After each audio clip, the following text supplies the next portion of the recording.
Hello guys, कैसे हैं आप लोग। मुझे आशा है बहुत अच्छे होंगे, मस्त होंगे, तंदुरुस्त होंगे। इस वीडियो में हम बात करने वाले हैं क्लास 10th के मैथ का एक चैप्टर है दो चर वाले रैखिक समीकरण युग्म।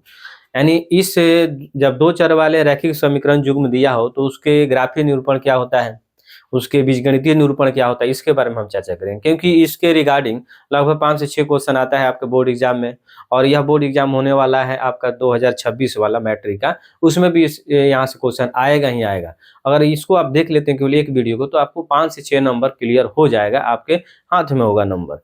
चलिए आते हैं, क्वेश्चन लेते हैं। कोई क्वेश्चन हम लेते हैं। मान लीजिए हमने क्वेश्चन ले लिया 2x + 3y बराबर हमने ले लिया 0। उसके बाद हमने ले लिया 3x + 5y बराबर हमने ले लिया 0। अब इसको देखिए, ये पहला समीकरण है या दूसरा समीकरण है, ठीक है ना। एक्स वाई को हम लोग चर बोलते हैं और 1 2 3 को अचर बोलते हैं, ठीक है ना। यानी एक्स वाई को चर पद, 1 2 3 को अचर पद।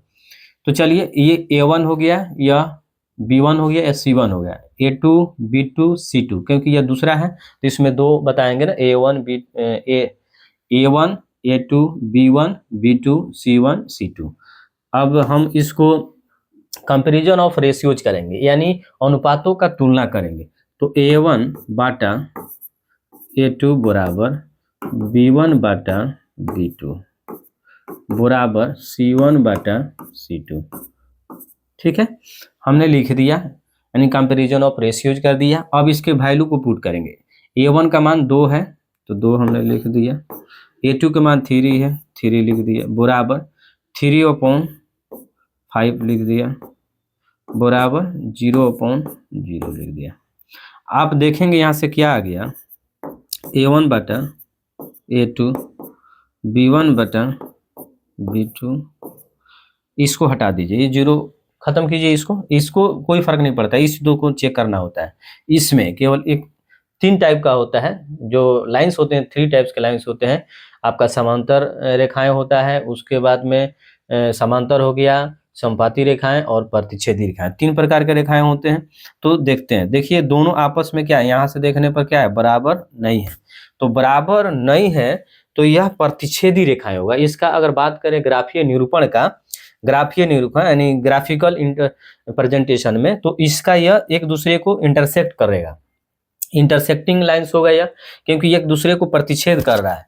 तो प्रतिच्छेद कर रहा है यानी काट रहा है, बराबर नहीं है तो इंटरसेक्टिंग लाइंस होगा, यानी काटेगा, ठीक है ना। तो अगर इसका हम बात करें ग्राफीय निरूपण का, ग्राफीय तो ग्राफीय निरूपण का अगर बात करते हैं, ग्राफीय निरूपण, ठीक है ना।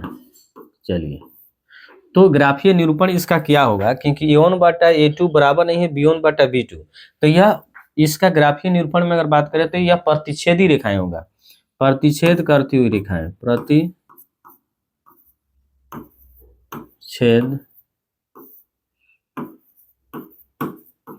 करती हुई रेखाएं, प्रतिच्छेद करती हुई रेखाएं। तो प्रतिच्छेद करती हुई रेखाएं होंगी तो कैसा होंगी भाई, तो आप देख सकते हैं, यहां से हम ले लेते हैं कोई, ठीक है ना, यहां से ले लेते हैं प्रतिच्छेद करती हुई रेखाएं। एक इधर से हमने खींच दिया और एक इधर से खींच दिया, लाइंस लेना था हमको, शेप लेना था, ठीक है ना। इधर से हमने खींच दिया और एक इधर से खींच दिया। यह लाइंस जो है, दोनों लाइंस एक दूसरे को क्या कर रही है, प्रतिच्छेद कर रही है। यहाँ से आप दे दीजिए, एक दूसरे को प्रतिच्छेद कर रही है। तो प्रतिच्छेद कर रही है तो इसको प्रतिच्छेद करती हुई रेखाएं होगा यह, यानी एक जगह पर प्रतिच्छेद करेगी तो इसका आंसर होगा, एक आंसर होगा। यहाँ पर प्रतिच्छेद कर रही है ना, तो यहाँ एक आंसर होगा। प्रतिच्छेद करती हुई रेखाएं जब भी होगा ग्राफीय निरूपण में तो इसका आंसर एक होने वाला है, ठीक है ना। तो केवल एक हल होगा। बीजगणितीय इसका निरूपण क्या होगा, बीजगणितीय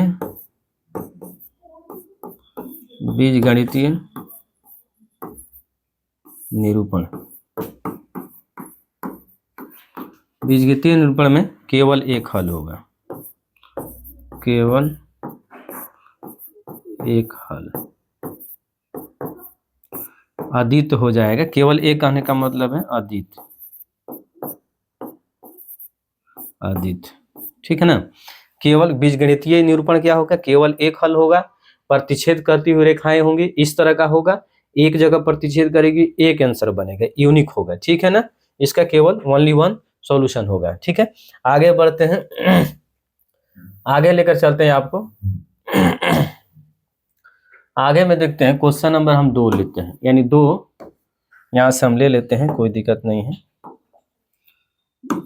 2, अगर 2 में देखें तो हमने यहाँ से भी कोई चीज समीकरण हमने ले लिया, हमने ले लिया 5x प्लस 2y, ठीक है ना। 2y यहाँ से 4 ले लेते हैं, 4x प्लस 8y बराबर यहाँ से 2 ले लिया, कोई दिक्कत नहीं है। उसके बाद में हमने यहाँ से 8x ले लिया, 16y ले लिया, और यहाँ से हमने 4 ले लिया। तो यहाँ से भी हम कंपैरिजन ऑफ रेशियोज करेंगे, b1 b2 c1 c2, ठीक है। बराबर का मतलब बराबर। तो a1 कितना है जी, 4 है, 4, a2 8, उसके बाद में 8, उसके बाद में 16 बटा में और 2/4, ठीक है ना। 4 दूनी 8, 8 दूनी 16, 2 दूनी 4, यानी सब पर 1 है ऊपर। तो ये कितना आ गया, 1/2 बराबर 1/2 बराबर 1/2। तो हमने देखा कि यह a1 बटा a2 बराबर b1 बटा b2 बराबर c1 बटा c2, ये सारा बराबर आ गया ना। सारा बराबर हो गया तो समपाती रेखाएं बनेगा। यह इसका बीजगणितीय ग्राफीय निरूपण क्या होगा, तो यह समपाती रेखाएं होगी, यह समपाती रेखाएं, ठीक है ना।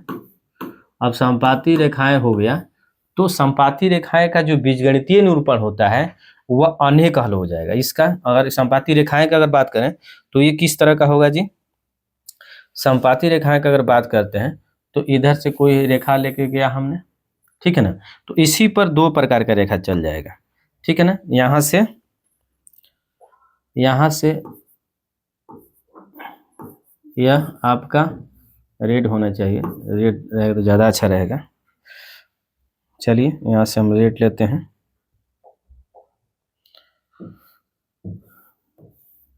यहाँ से हमने रेड ले लिया। उसके बाद में हमने यहाँ से एक और रेखा, यहाँ से काला वाला हमने ले लिया,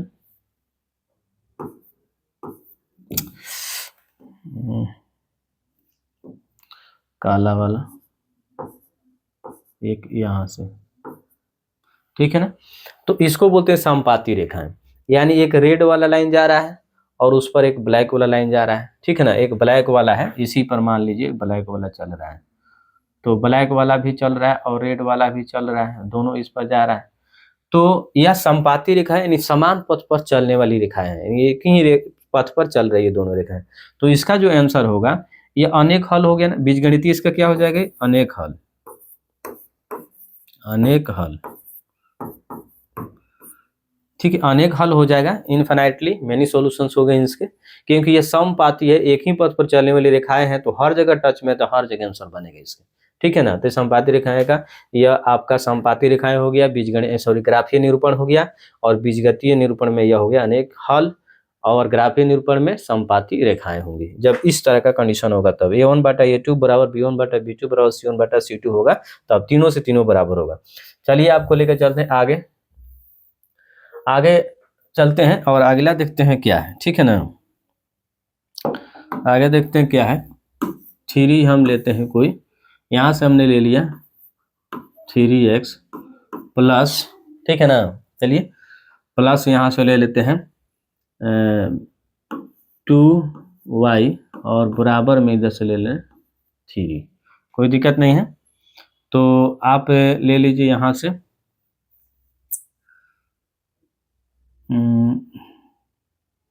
यहाँ से लेते 6, यहाँ से लेते 4 और यहाँ से लेते हैं कुछ भी, ठीक है ना, 2 हैं ले लिया हमने, ठीक है ना। और देखते हैं A1 बटा A2 बराबर B1 बटा B2 बराबर C1 बटा C2। मान बैठाते हैं 3 बटा 6 बराबर 2 बटा 4 बराबर 3 बटा 2, 3 दूनी 6, 2 दूनी 4, 1 बटा 2 बराबर 1 बटा 2 बराबर 3 बटा 2, यह बराबर नहीं है। तो जब इस कंडीशन में ऐसे हो गया ना, यह A1 बटा A2 बराबर B1 बटा B2 C1 बटा C2, यह बराबर नहीं है। यानी यह कंडीशन होगा A1 बटा A2 बराबर B1 बटा B2 है, लेकिन इस सबके बराबर C1 बटा C2 नहीं है। तो यह बनेगा ना, तो यह समांतर रेखाएं बनेगा। इसका जो ग्राफीय निरूपण होगा, ग्राफीय निरूपण, तो ग्राफीय निरूपण इसका जब हम करेंगे निरूपण, तो यह आपका समांतर रेखाएं होगा, समांतर रेखाएं। और समांतर रेखाएं कैसा होता है, समान अंतर पर हमेशा चलेगा, यानी कहीं से कहीं उसको कटने वाला नहीं होगा। यह यहाँ से और यहाँ से एक रेखा, कोई भी बड़ा छोटा उससे कोई फर्क नहीं पड़ता है। तो हमने दे दिया यहाँ से एक रेखा, यहाँ से ये वाला हो गया, ठीक है ना, समान अंतर पर चल रहा है, तो इसको हम बोलते हैं समांतर रेखाएं। यानी यहाँ का जो गैप है, यहाँ का जो गैप है इसका, यह वाला जो गैप मान लीजिए, तो यह 2 सेंटीमीटर का अगर है, तो यहाँ भी 2 सेंटीमीटर का ही है।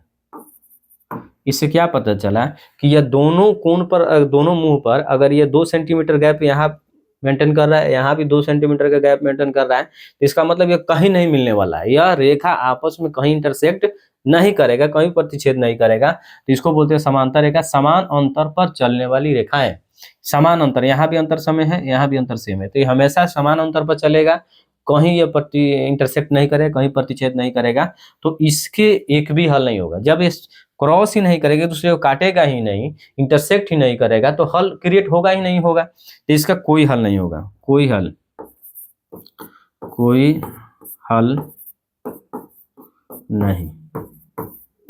नहीं होगा, कोई हल नहीं होगा, ठीक है ना, कोई हल नहीं होगा। अगर बात करते हैं, ठीक है, कोई हल इसका नहीं होगा। तो यही था इसमें। आपको इस तरह का अगर आपका आता है कंपैरिजन ऑफ रेशियोज, यानी अनुपातों का तुलना, A1 बटा A2 बराबर B1 बटा B2 बराबर नहीं है C1 बटा C2, तो उस कंडीशन में अपना ग्राफी जो निरूपण होगा समांतर रेखाएं कहलाएगा, और उसका आंसर जो होगा कोई हल नहीं निकलेगा, इसका कोई हल नहीं होगा, नो सॉल्यूशन, राइट। और चलिए जो दूसरा जो अपना था, तो दूसरा में क्या था कि हमने कोई समीकरण यहाँ ले लिया है, ठीक है ना, और संपाति अगर इस तरह का कंडीशन होगा, यानी A1 बटे A2 बराबर B1 बटे B2 बराबर C1 बटे C2, अगर तीनों आपस में बराबर हो जाएगा, तो यह जो बनेगा वह संपाति, इसका जो ग्राफीय निरूपण होगा संपाति रेखाएं होगा। संपाति का मतलब समान पथ पर चलने वाला, हर जगह टच में रहेगा, हर जगह आंसर बनेगा, इसलिए अनेक हल हो जाएगा, ठीक है ना, इनफाइनाइट सॉल्यूशंस हो गए इसके। उसके बाद करते हैं इसका, तो इसमें देखिए कोई समीकरण हमने लिया और उसका A1 बटा A2 बराबर B1 बटा B2 पहला बराबर नहीं हो, यानी A1 बटा A2 बराबर नहीं हो B1 बटा B2, तब उस केस में हमारा ग्राफी जो निरूपण होगा वो प्रतिच्छेद करती हुई रेखाएं होंगी, यानी एक जगह इंटरसेक्ट करेंगे, जहां इंटरसेक्ट करेंगे वहीं आंसर होगा उसका। इसका मतलब एक जगह इंटरसेक्ट करेंगे, ये कहीं और मिलेगा जी, या इससे ऐसे जा रही है, ऐसे जा रही है, तो एक बार कट गया फिर दोबारा कभी कटने वाला नहीं है, तो बीजगणितीय निरूपण इसका केवल एक हल होगा, क्योंकि एक जगह काटेगा, अद्वितीय होगा, यूनिक होगा, ठीक है ना। तो इस तरह से आप समझते हैं, याद रख लीजिए, इसको दिमाग में समझा लीजिए, ग्राफीय निरूपण प्रतिच्छेद करती हुई रेखाएं काटेगी, एक जगह एक हल होगा, इससे याद करने का तरीका, एक जगह काटेगी एक हल होगा, यानी क्रॉस होगा, यानी यह कहीं से कहीं किसी को बराबर नहीं होगा, सारा एक दूसरे के भिन्न होगा, कहीं से मिलता जुलता नहीं होगा, ठीक है ना। या तीनों बराबर है, यानी सब एक ही तरह का है तो बहुत सारा आंसर हो सकता है। संपाती रेखा है, अनेक हल हो जाएगा। इस पर कितना हो रेखा चला सकते हैं ना, कोई दिक्कत नहीं है। संपात समान पथ पर कितना हो चला सकते, समान पथ पर कितना हो पॉइंट हो सकता है इसके, तो बहुत सारा आंसर हो जाएगा। और यहाँ से आप देख लीजिए समांतर रेखाएं समान अंतर पर रहेगा, कहीं टच नहीं, कहीं आंसर नहीं होगा, नो आंसर। ठीक है ना। Thank you very much, have a nice day.